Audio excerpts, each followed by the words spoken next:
या कार्यक्रमामध्ये उपस्थित दोन सावरकर कुटुंबीय, सप्तकी सावरकर आणि अस्मिताताई सावरकर, आज ज्या दोन पुस्तकांचं प्रकाशन झालं त्याचे लेखक अक्षय जोग आणि जयेश मेस्त्री,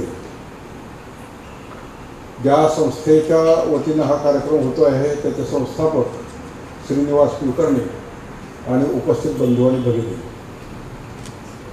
दोन्ही लेखकांनी आपापल्या पुस्तकाची अशा कार्यक्रमामध्ये देता येईल एवढी विस्तृत माहिती दिलेली असल्यामुळे त्या पुस्तकाच्याबद्दल आता मी फारसं बोलणार नाही, कारण ते रिपिटेशन होईल पुन्हा याच्यात होईल.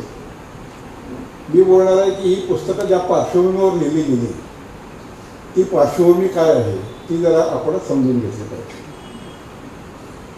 अक्षयने आपल्या भाषणामध्ये 3 शब्द वापरले.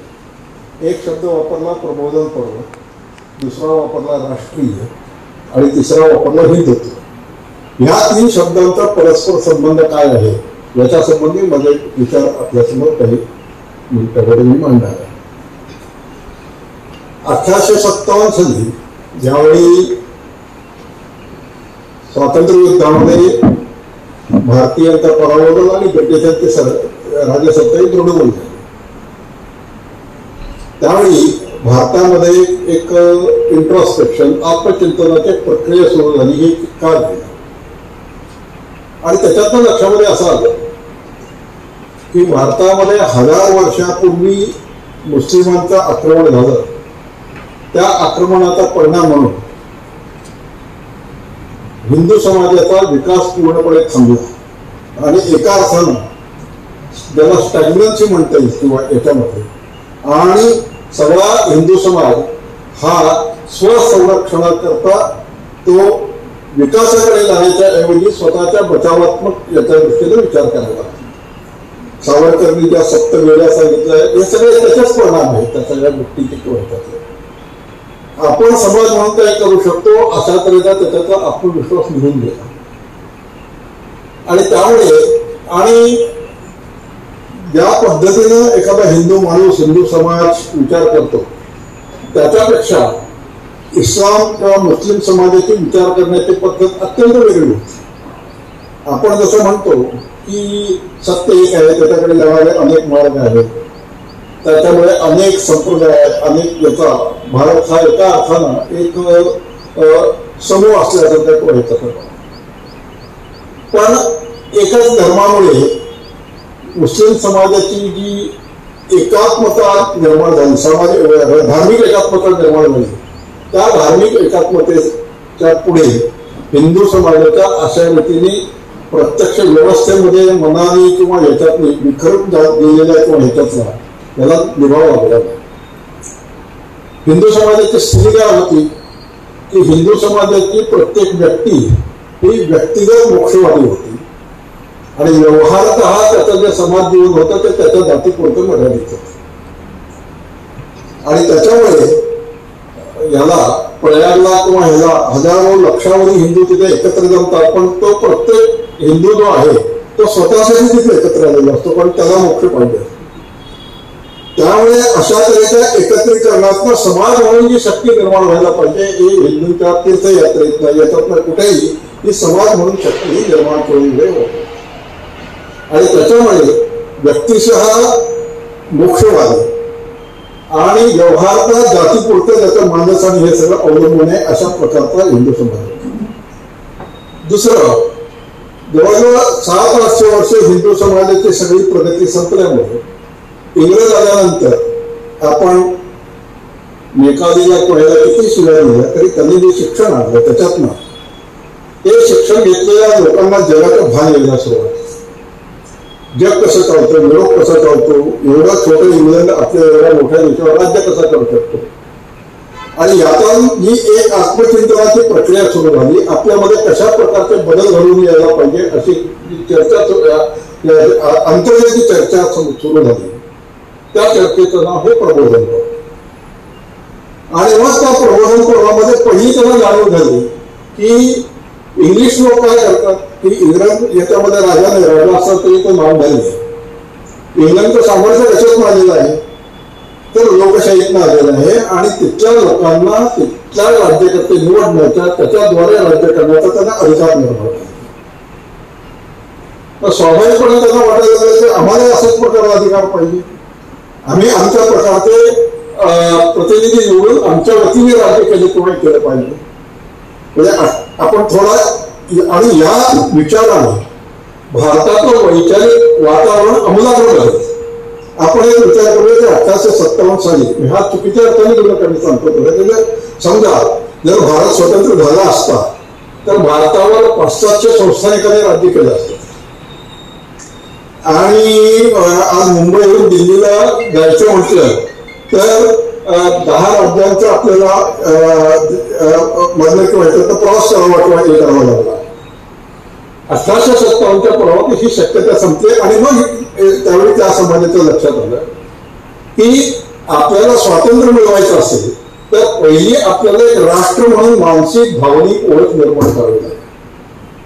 युरोपमधली सगळी जी राष्ट्र वाढली किंवा ही वाढली याचं कारण प्रत्येक राष्ट्रामध्ये असलेली त्यांची राष्ट्रीय अस्मिता, राष्ट्रीय विचार, राष्ट्रीय निर्माणानं त्यांच्या समाजामध्ये निर्माण झालेली जी ऊर्जा किंवा वगैरे आहे ते त्या समाजाच्या विकासाचं आणि याचं कारण आहे. आणि त्याच्यामुळे पहिली त्यावेळेचा सगळे विचार करणाऱ्यांची ज्यांनी त्यावेळी सगळ्या युरोपचा जगाचा इतिहास बघायला सुरुवात केली त्यावेळी त्यांच्या लक्षामध्ये आलं की इथल्या आपल्या समाजामध्ये राष्ट्रवादाची भावना रुजवल्याशिवाय, आपण एक राष्ट्रीय आहोत अशा प्रकारचा विचार इथल्या समाजामध्ये रुजवल्याशिवाय आपल्या देशाला स्वातंत्र्य मिळणार नाही, मिळणं तरी टिकणार नाही. पूर्वीसारखे संस्थान एखाद्या संस्थानाला बंड करून, लष्करी बंड करून किंवा हे करून गेल्याचे दिवस आता गेलेले आहेत. त्याच्यामुळे काही करायचं असेल किंवा हे करायचं असेल तर त्याची पहिली जी भूमिका आहे म्हणजे आपल्या देशाचं राष्ट्रीयत्व कुठलं, या राष्ट्रीयत्वाचा आपल्याला शोध घ्यायचा.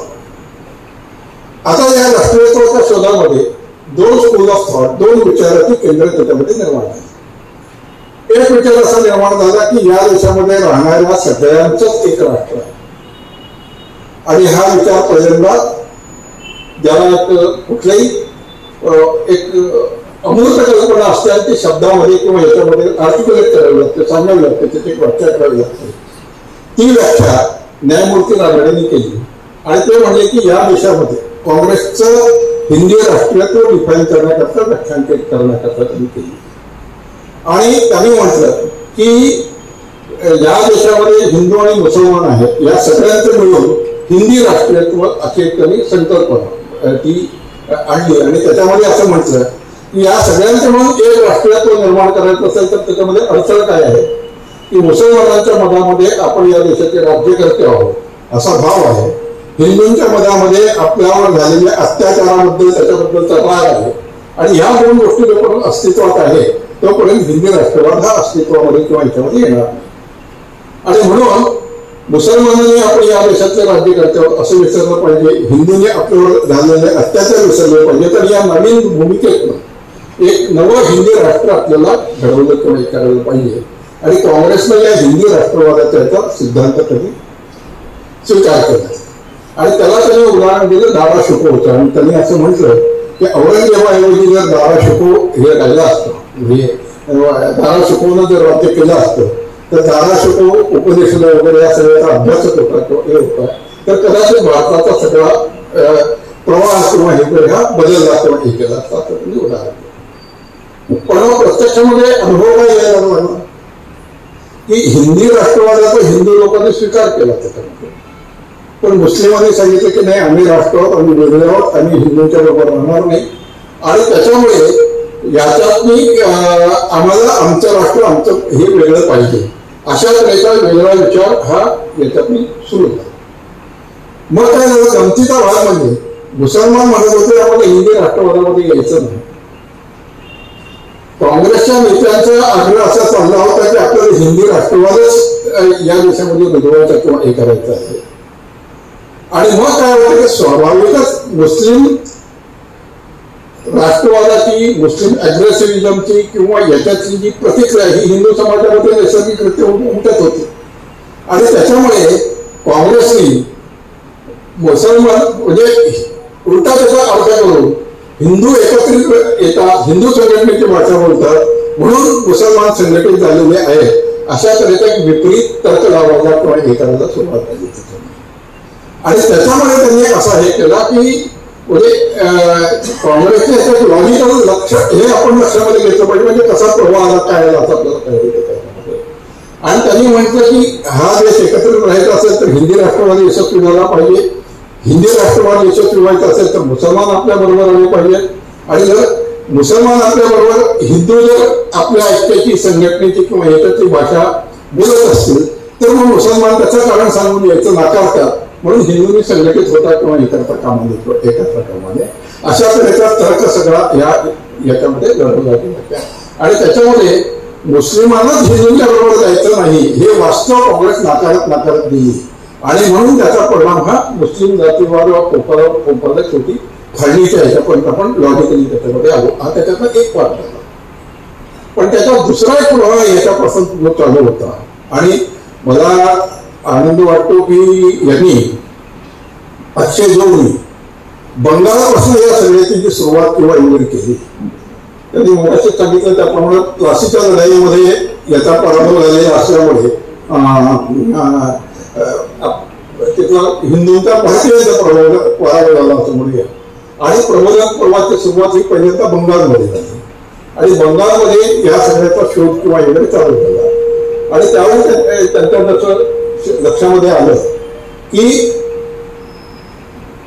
हिंदू हे सुद्धा स्वतःच्या संघटित होऊन एक स्वतःचे राष्ट्र बनवू शकतात, कारण बंगालमध्ये मुस्लिमांनी केलेल्या तिथल्या लोकांच्यावर अत्याचार एवढे होते की त्या सहअस्तित्वाची कल्पना सुद्धा तिथे सहन होण्यासारखी किंवा याच्यासारखे नव्हते. म्हणून वंदे मातरमचं हे सुद्धा हा याच्यामध्ये झाले बंगालमध्ये झालेला केलेला आहे. आणि ते सगळे अत्याचार त्यांच्या मनावरचे काले अत्याचार होते त्याच्यात.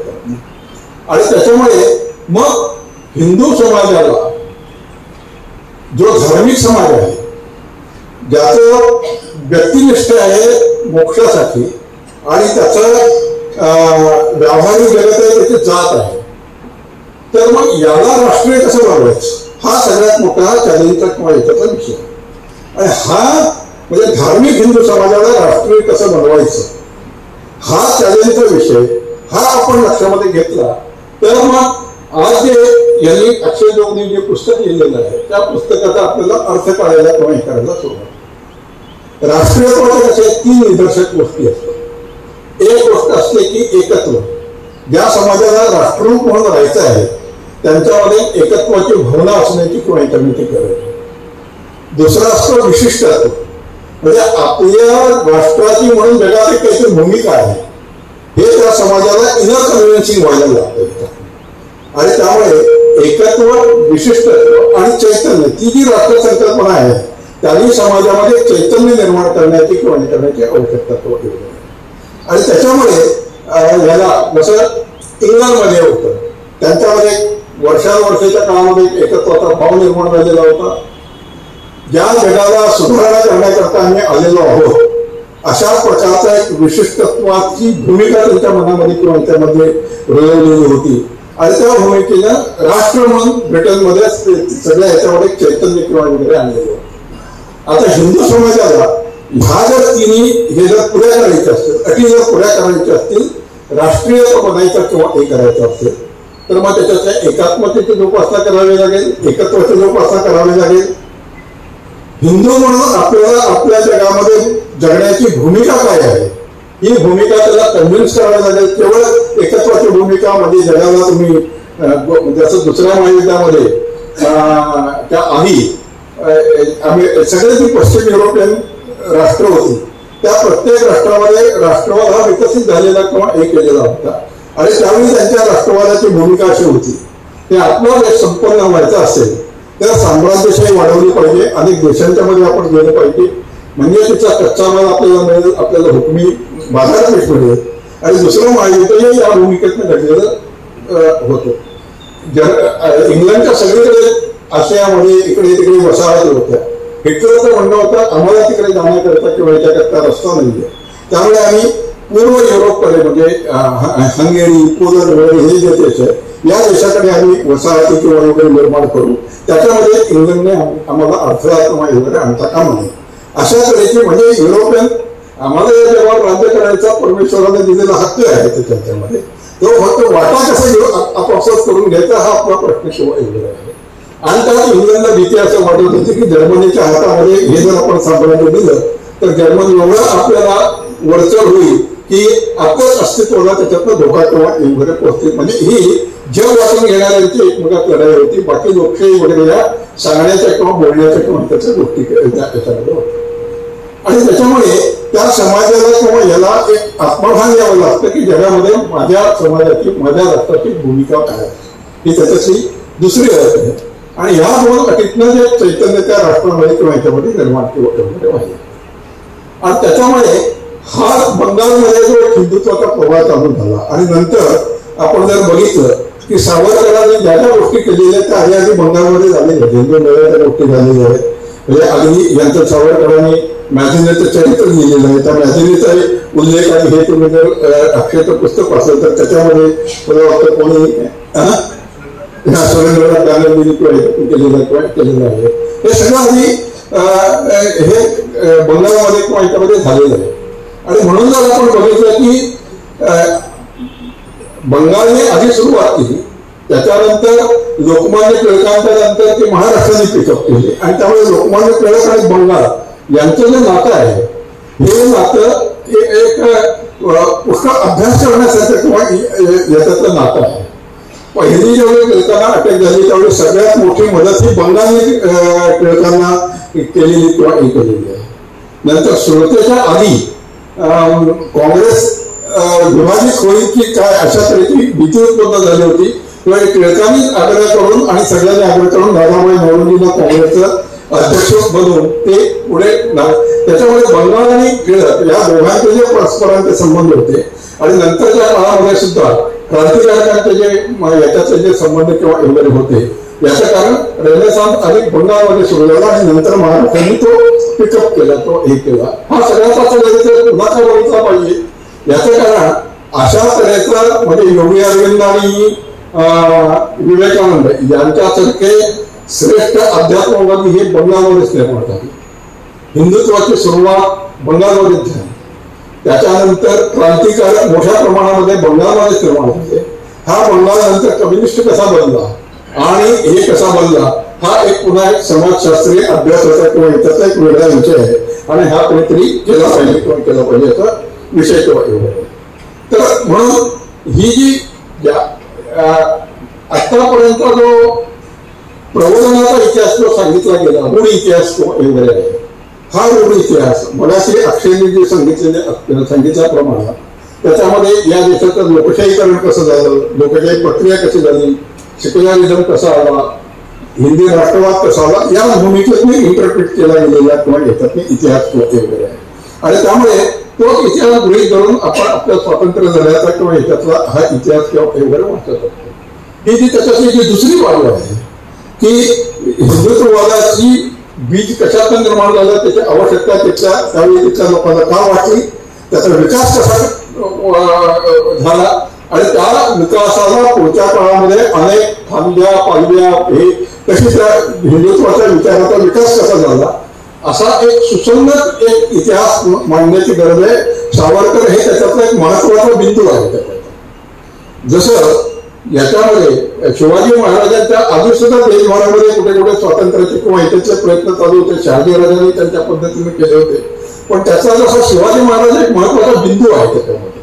म्हणजे त्याच्या आधीचा 150 वर्षाचा इतिहास आणि नंतरच्या 150 वर्षाच्या इतिहासाचं आपण बघितलं तर मग शिवाजी महाराजांच्या आपल्याला वास्तवाचं किंवा महत्वाचं आकलन पूर्णपणे त्याच्यामध्ये होऊ शकतं. केवळ त्यांच्या 50 वर्षाच्या कालखंडाचा विचार करून ते येणार किंवा हे करणार नाही. त्यामुळे सावरकरांचा सुद्धा महत्वाचं आकलन जर व्हायचं असेल तर सावरकरांच्या पूर्वीच्या 50 वर्षाचा आणि त्याच्या नंतरच्या 150 वर्षाचा 50-70 वर्षाच्या इतिहासाच्या मध्ये आपण त्याची जर मांडणी किंवा वगैरे केली तर मग त्यांच्या हिंदुत्वानं ते आलं कुठून आणि त्याच्या भविष्यात कसा प्रभाव पडला किंवा हे पडला याच्या संबंधातला विचार किंवा वगैरे करता येऊ शकतो. आणि त्याच्यामुळे हिंदुत्व हा हिंदू समाजाच्या मध्ये राष्ट्रीय भावना निर्माण करणारा विचार आहे. आणि म्हणून जो त्याच्यामध्ये मग ह्या तिन्ही डायमेन्शननी जो हिंदुत्वाचा जो विषय झाला म्हणजे एकत्वाचा विषय झाला, त्याचा समरस्थिती चळवळ झाली, सावरकरांनी रत्नागिरी पर्वामध्ये तोच आपल्या याच्यात विषय झाला. कारण एकत्व ही राष्ट्रीय विचारांची पूर्वअट आहे. ज्या समाजामध्ये एकत्वाची भावना नसेल तो समाज एक राष्ट्रीयत्व म्हणून टिकवू शकत नाही. आणि म्हणून आपल्यापुढे प्रश्न काय निर्माण झाला की हिंदू समाजाने मुस्लिम समाजाने ज्यावेळी या एकत्वाच्या अटीत द्यायला आपल्या धार्मिक कामामध्ये नकार दिला आणि त्यांनी म्हटले की आम्हाला या देशामध्ये एक राष्ट्र म्हणून राहायचंच नाही.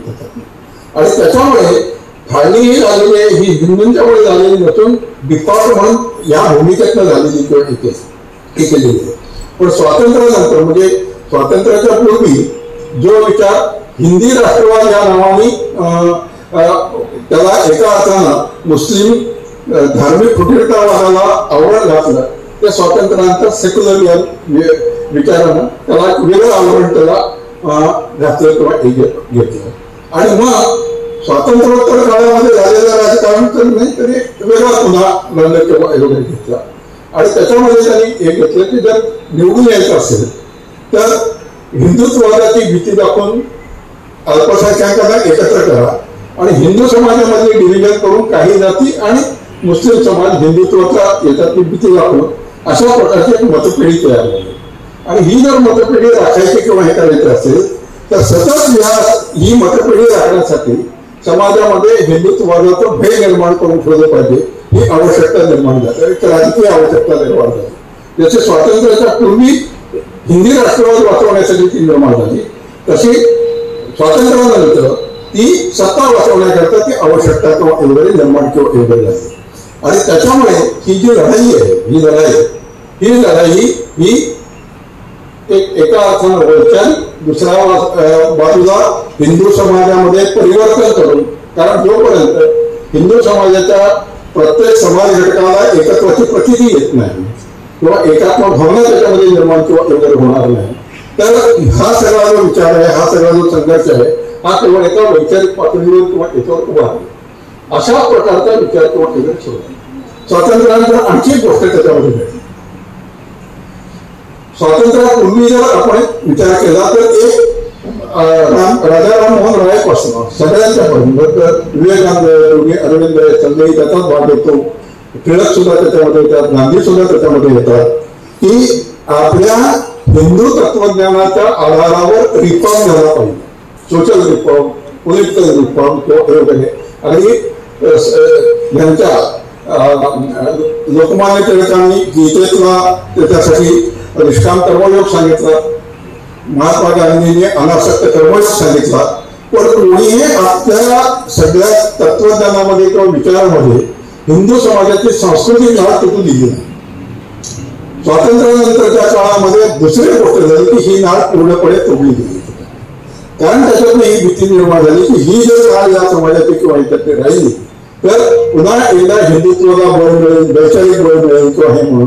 आणि म्हणून जर आपण बघितलं की स्वातंत्र्यानंतरची जवळजवळ म्हणजे रामायण आणि महाभारत टीव्हीवर येईपर्यंत म्हणजे जर आपल्याला हेच करायचं किंवा हे करायचं असेल तर सगळ्या अकॅडमिक डिस्कशन मधनं, विद्यापीठी याच्यामधनं त्याच्यामधनं पूर्णपणे आपल्या सगळी सांस्कृतिक नाळ हे करून घेतली गेली. भारताचा इतिहास म्हणजे मुस्लिम पिरियड, त्यानंतर इंग्लिश पिरियड, ह्याच्यातली सेक्युलरिझम, समाजवाद, मार्क्सवाद, अशाच तऱ्हेच्या सगळ्या कल्पनांच्या आधारावर आपल्याला आपल्या समाजाची पुनर्निर्मिती करायची. आणि हिंदुत्ववाद किंवा हिंदू समाज म्हणजे स्मृती पुराणोक्त वागणारा, पुन्हा एकदा जातीवाद आणून पाहणारा, पुन्हा एकदा पूर्वीच्या काळाच्या चुकीच्या अंधश्रद्धा आणून पाहणारा विचार, अशा रीतीने तो विचार हा सिम्बोलाइज केला गेला, अशा प्रकारचा सांगितला गेला. आणि हा सगळ्या प्रकारच्या व्यासपीठावरून सांगितला गेला, सगळ्या प्रचार माध्यमातून किंवा ह्याच्यातून सांगितलं गेलं. आणि आपण हे लक्षात घेतलं पाहिजे की आपल्याला लढाई कशाची करायची आहे, तर हा आपल्या समाजाचा अजूनही इतकी वर्ष हे राहून सुद्धा हा अजून मूळ ठाम म्हणजे मूळ धारणा राहिलेला हा हे आहे. त्याच्यामध्ये नंतरच्या काळामधल्या राम जन्मभूमीच्या संघर्षानंतर किंवा याच्यानंतर त्याच्यामध्ये बदल झाला असेल, पण तो 100% अजून त्या मूळ धारणेमध्ये किंवा याच्यामध्ये बदल नाही झालेला. हे जे चॅलेंज आहे, हे चॅलेंज आता आपल्याला ते स्वीकारलं पाहिजे आणि आहे या वास्तवाचा किंवा याच्याचं हे केलं पाहिजे. त्याचा प्रत्येक आत्ताच्या निवडणुकीमध्ये किंवा याच्यामध्ये आलेल्या किंवा हे केलेलं आहे.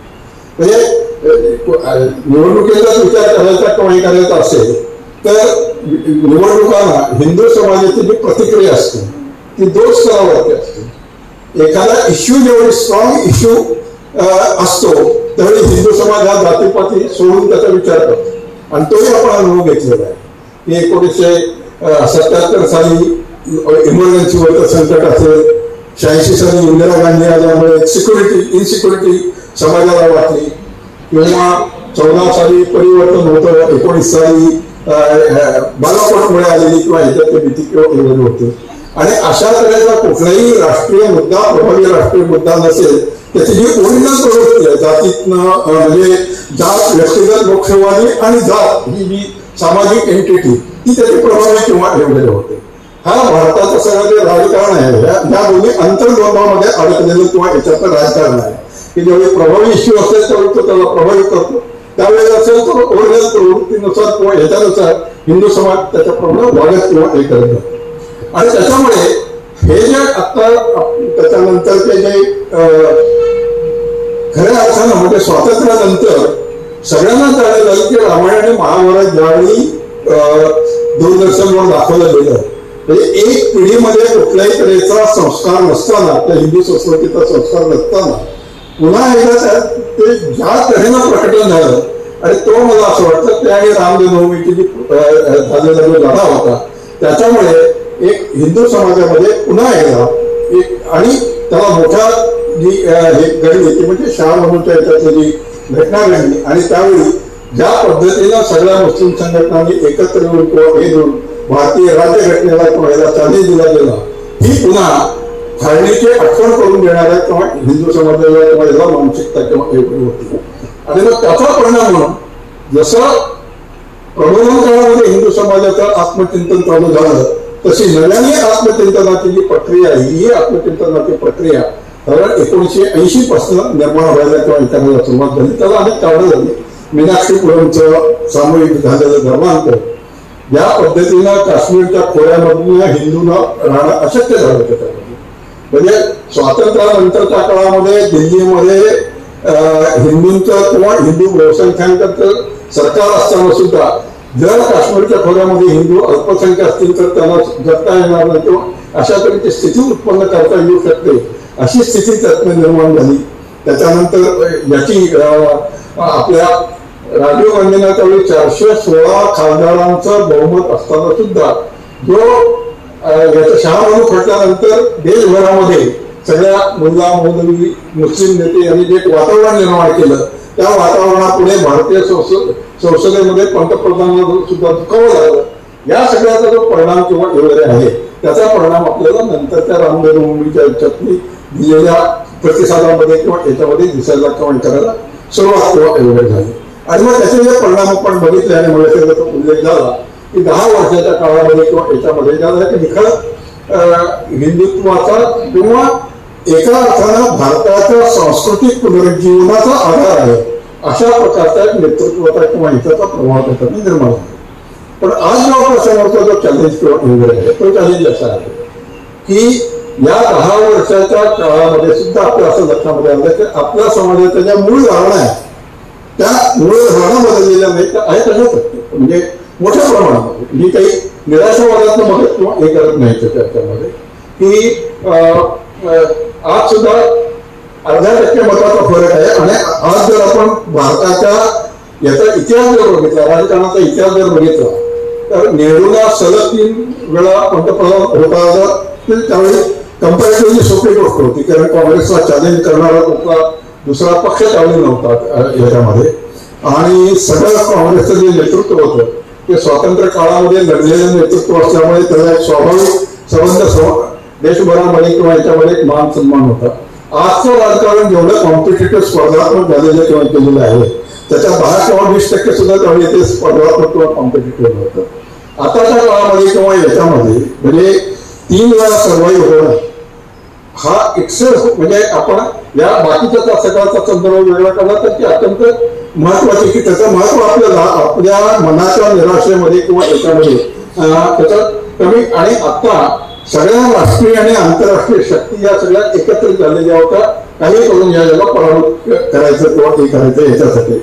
असं असताना सुद्धा आपल्याला अपेक्षित हिंदुत्वाच्या विचाराला किंवा याला काय यश मिळालं नाही त्याची स्वतंत्र चिकित्सा किंवा वगैरे करता येण्यासाठी किंवा आहे ती केली पाहिजे. याचं कारण जगामध्ये असं म्हणून चालत नाही की स्पर्धात्मक आहे म्हणून आपण पराभूत झालो किंवा मला कमी जागा मिळाल्या. तर स्पर्धेमध्ये आपण का उतरू शकलो नाही किंवा टिकू शकलो नाही हा आपल्या विचाराचा गाभा किंवा केंद्रबिंदू असला पाहिजे. त्याही दृष्टीनं एक आत्मचिंतनाची किंवा ह्याच्याची गरज आहे. पण मुख्यतः असं आहे की याचा अर्थ असा आहे की आज सर्वसामान्य हिंदू आहे जो धार्मिक हिंदू आहे तो 100% धार्मिक हिंदू हा राष्ट्रीय होऊ शकला नाही. त्यातल्या 25-30% हिंदू हा राष्ट्रीय बनलेला आहे. त्याच्यामुळे आपल्या समोरचं जे चॅलेंज आहे त्याच्यामध्ये की उरलेला जो हिंदू आहे हा हिंदू हा धार्मिक विचार करणार तो धार्मिक आहे धार्मिक श्रद्धा करणारा आहे. म्हणजे तो देवळात जातो पूजा करतो अमुक करतो सगळंच करतो. राष्ट्रीय नाही म्हणजे काय की हे जे आपला धर्म आहे आपण जे पूजा अर्चा करतो हे जर पूजाचं असेल तर आपलं राष्ट्र टिकलं पाहिजे. ते नाही टिकलं तर आपण जे करतो हेही आपल्याला टिकू शकणार नाही. हे भान त्याला आपल्याला फक्त आणून किंवा हे करून द्यायचं किंवा हे करायचं आहे. त्याच्यासाठी एक ही प्रबोधनाची आतापर्यंत जर हे आली त्याला राम जन्मभूमी आणि त्याच्या कालखंडानंतर एक मोठी झेप मिळाली एक मोठी यश वगैरे मिळालेलं आहे. पण हे तिथं थांबून चालणार नाही आणि पुढच्या काळामध्ये पुढची जी पिढी आहे त्या पिढीला सांगायचं असेल तर ते केवळ भावनात्मक साधून चालणार नाही. त्याला एक त्याचं लॉजिकल तर्कशुद्ध आपल्याला स्पष्टीकरण करून त्याचे व्यापक आपल्याला मांडणी किंवा वगैरे करावी लागेल. आणि त्या दृष्टीला मला अक्षय किंवा सगळ्यात अभ्यासकांना किंवा असं म्हणायचं आहे की हा जो प्रबोधन पर्व त्याच्यातून आलेलं हिंदुत्व त्याच्यातून आलेला राष्ट्रीयत्वाचा विचार याची एक सलग तार्किक मांडणी करणं किंवा हे करणं जे आवश्यक किंवा वगैरे आहे त्या सगळ्यामध्ये. आणि त्याच्यामुळे संघ असेल सावरकर असेल ही चित्र आपल्या डोळ्यासमोर दिसतात पण ते एका प्रोसेसची प्रॉडक्ट आहे. म्हणजे त्यांच्या आधीपासून सुरू होणाऱ्या एका प्रक्रियेतून निर्माण झालेली ही जी प्रॉडक्ट किंवा वगैरे आहे आणि त्याचा आज परिणाम किंवा हे वगैरे आपण अनुभवतो किंवा एकत्व आहे.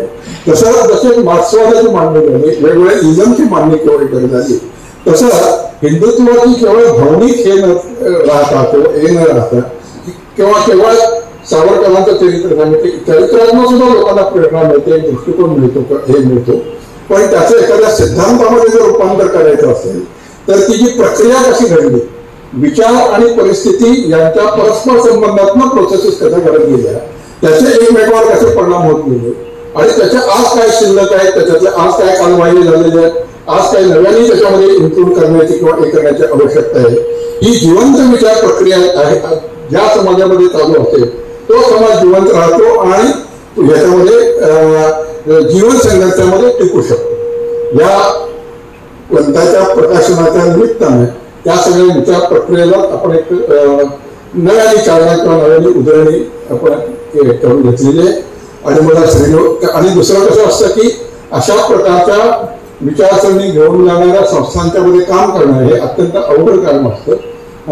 त्याच्यामध्ये युद्ध विचाराची दिशा आणि संघटना घेऊन जाण्याचा स्वभाव त्याचं एकत्रीकरण झाल्याशिवाय ते होऊ शकत नाही. तर हे जे अशा प्रकारचं जे काम हे श्रीनिवास कुलकर्णींनी घेतलेलं आहे आणि त्यांनी ज्या पद्धतीनं मगाशी त्यांनी आपल्या कामाचा किंवा याचा सांगितलं आणि त्यांच्या डोळ्यासमोर जो विकासाचा आणि विचाराचा संबंध तो आहे त्या सगळ्यामध्ये ते यशस्वी हो आणि या दोन्ही लेखकांची या दृष्टीनं पुढची अनेक पुस्तकं प्रकाशित हो एवढं विचार व्यक्त करून